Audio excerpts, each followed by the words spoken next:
are those questions? Yeah, are we suggesting then, from a university or educational standpoint, that we decline these types of investments? Do we open up a dialogue of reconciliation? What would the Rhodes Must Fall movement suggest when it comes to situations like that? Because I think if we look at industries across the country and we take into consideration what we've spoken about here, so many institutions have painful histories or histories of inflicting violence, as you've said, on South Africans. What do we do? I think that we need to deviate from these easy answers.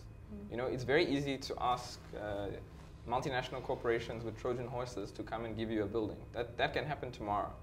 And we see it often. Yes, and UCT can get those buildings tomorrow. I think we need to take the harder route here and perhaps look at some local businesses. How do we invest back in the country? I know that this is taking place also with UCT investments, but I think it needs to be happening in a targeted way away from certain legacies of our history, and we need to maybe de-emphasize, in light of those historical and present consequences, certain influences. And we also know that, you know, if South Africa is in a very particular place at the moment, and if we're asking for certain kinds of changes, we need to understand why we got to where we are. There are pressure groups, there are private interests, even public interests, that have resulted in the mess that we have. But if we've identified collectively that we want to change, then it also implies that we have to change the way that we do business.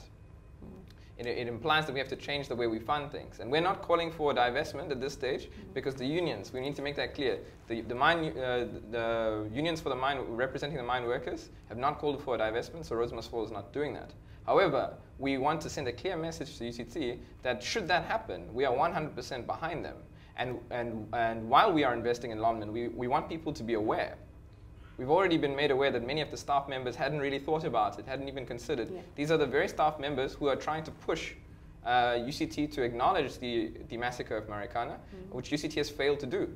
All they have done is really share events that have taken place by other pressure groups. The university needs to, particularly in light of its history, it needs to come out strongly against the massacre of Marikana, and that's why we are doing what we're doing. And I think what we're also doing is trying to challenge the complacency from UCT.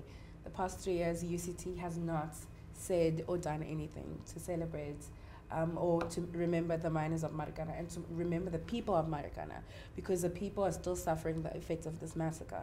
The people of South Africa are still suffering the effects of of the massacre, and that's why, as a movement, we've called for the renaming of Jamison Hall to Marikana Memorial Hall, because I think for UCT to have so much close ties with Lonmin and to be in a denialism about what happened it's problematic. It's very problematic, and we need to hold them accountable. It's not enough for them to send out an email saying, yes, so we do have ties with Lonmin, so what? Anyway, here are all these events that have been planned on campus. Attend them, get educated. There is a level of complacency that's coming out of the university, and the only time that they feel they need to issue a response is when they are challenged to. They're challenged, and I think it says a lot about the attitude from the institution itself to the slaying of laborers, and basically to workers in general, because the university has the same approach to its own workers. We can't expect them to have a different approach to workers outside of the institution. And that's what, as the movement, we're trying to hold them accountable and saying, it's not okay and it's not enough to just say, well, there are no ties between this and this is independent, this is not. That's not the issue. That's neither here or there. UCT is also a public institution. It's a part of the country, and it's a higher education institution. And these are the type of issues that need to be contested in that space.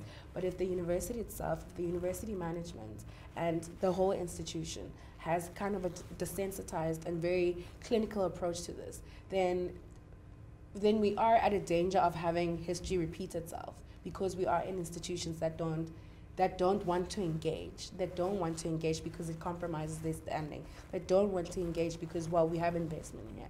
And I think more than anything, we wanted that honesty from UCT. We wanted that honesty to say, yes, we are a part of, we are implicit in everything that's in everything that's been going on, and we are connected to this, and they needed to recognize that.